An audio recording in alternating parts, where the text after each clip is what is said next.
everyone.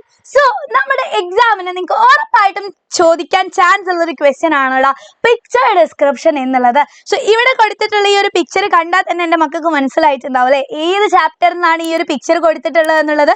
The honey mango tree എന്നുള്ള ചാപ്റ്ററിലെ റഷീദും റഷീദിന്റെ നെയ്ബറും കൂടി അവിടുത്തെ മാങ്ങകളൊക്കെ രുചിച്ചിരുന്ന് കഥ പറയുന്ന ഒരു ഭാഗമാണ് ഇവിടെ പിക്ചർ ആയിട്ട് കൊടുത്തിട്ടുള്ളത്.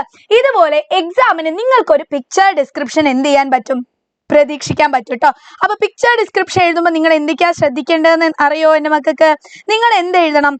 ദ പിക്ചർ ഷോസ് അല്ലെങ്കിൽ in this picture we can see എന്നൊക്കെ പറഞ്ഞിട്ട് നിങ്ങൾക്ക് എന്ത് ചെയ്യാം, സ്റ്റാർട്ട് ചെയ്യാം കേട്ടോ. അപ്പൊ the picture shows in this picture we can see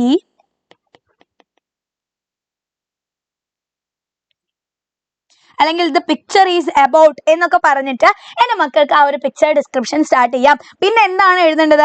അവിടെയുള്ള കാര്യങ്ങളൊക്കെ നിങ്ങൾ ഡീറ്റെയിൽ ആയിട്ട് എഴുതാം. ഇവിടെ വലിയ മരം കാണുന്നുണ്ട്, ഒരു കാക്ക ഇതാ മാങ്ങ കൊത്തി തിന്നുന്നുണ്ട്, ബാംബു ട്രീസും അതുപോലെ ബനാന ട്രീസും ഒരുപാട് മരങ്ങൾ ചുറ്റും കാണുന്നുണ്ട്, റഷീദും റഷീദിന്റെ നെയ്ബറും mango കഴിച്ചുകൊണ്ടിരിക്കുകയാണ്.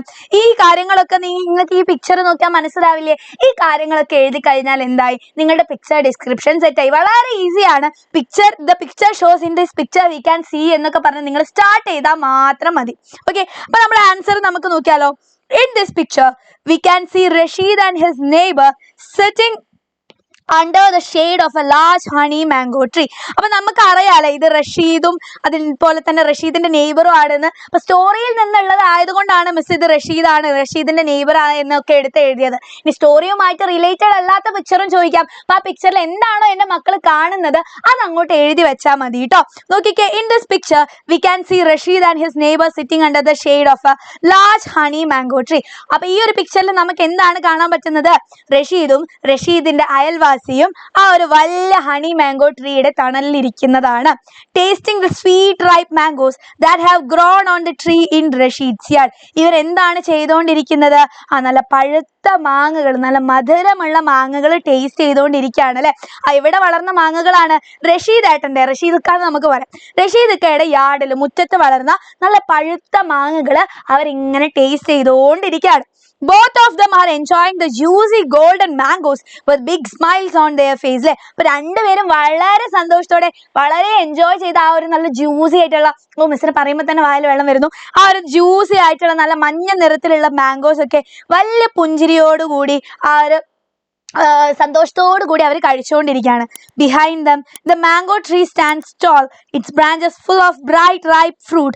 A black crow is perched on one of the branches eating a ripe mango. Around the mango tree there are other trees like banana trees with their big green leaves and tall bamboo stalks. Okay, so പിന്നെ എന്തൊക്കെയാണ് കാണാൻ പറ്റുന്നത്? അവരുടെ പിറകിലായിട്ട് എന്ത് ചെയ്യുന്നുണ്ട്? The mango tree stands tall. അല്ലെ, വളരെ ഉയരത്തിൽ നമ്മുടെ ആ ഒരു ഹണി മാംഗോ ട്രീ നിൽക്കുന്നുണ്ട്. Its branches full of bright ripe fruit. അല്ലെ, ബ്രാഞ്ചിൽ അല്ലെങ്കിൽ ചില്ലകളിൽ മൊത്തം നല്ല പഴുത്ത മാങ്ങകൾ ഇങ്ങനെ തൂങ്ങിക്കിടക്കുന്നുണ്ട്. A black crow is perched on.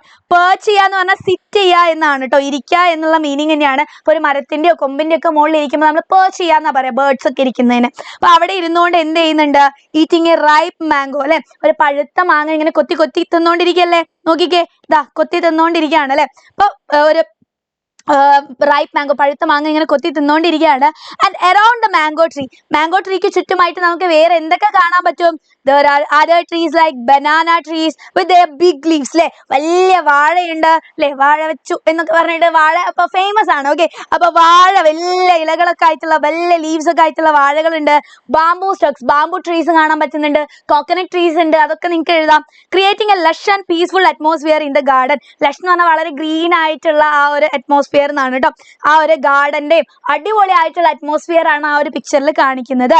The bright sunlight shines through the leaves making the scene feel warm and cheerful. നല്ല വെളിച്ചത്തിലാണ് അല്ലെ, നല്ല സൺലൈറ്റ് ഒക്കെ ഉള്ളതാണ്. ആൻഡ് എന്ത് ചെയ്യുന്നുണ്ട്? ആ ഒരു പിക്ചർ കാണുമ്പോൾ തന്നെ നമുക്ക് ഭയങ്കര ആക്റ്റീവ് ആയിട്ട്, ഒരു വാം ആയിട്ട്, ഒരു കംഫേർട്ട് ആയിട്ട് തോന്നുന്നുണ്ട്. ഓക്കെ, സോ ഇത്രയും കാര്യങ്ങൾ എഴുതി കഴിഞ്ഞാൽ എൻ്റെ മക്കൾക്ക് പിക്ചർ ഡിസ്ക്രിപ്ഷന് ഫുൾ മാർക്ക്, ഒരു മാർക്ക് പോലും കുറയൂല കേട്ടോ.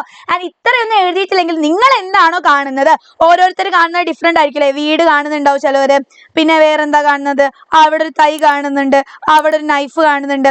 അങ്ങനെ നിങ്ങൾ എന്താണോ കാണുന്നത് അത് നിങ്ങൾ ഡിസ്ക്രൈബ് ചെയ്താൽ തന്നെ, ആ പിക്ചറിൽ ആ സാധനം ഉണ്ടെങ്കിൽ തന്നെ നിങ്ങൾക്ക് ഫുൾ മാർക്ക് കിട്ടുന്നതാണ്. ക്ലിയർ ആണല്ലോ? അപ്പോൾ ഇത് എന്തായാലും എക്സാമിന് ചോദിക്കാൻ ചാൻസ് ഉള്ള ഒരു ഷുവർ ക്വസ്റ്റ്യൻ ആണ്. ഉറപ്പായിട്ടും എൻ്റെ മക്കൾ പിക്ചർ ഡിസ്ക്രിപ്ഷൻ എക്സാമിന് പ്രതീക്ഷിക്കാവുന്നതാണ്.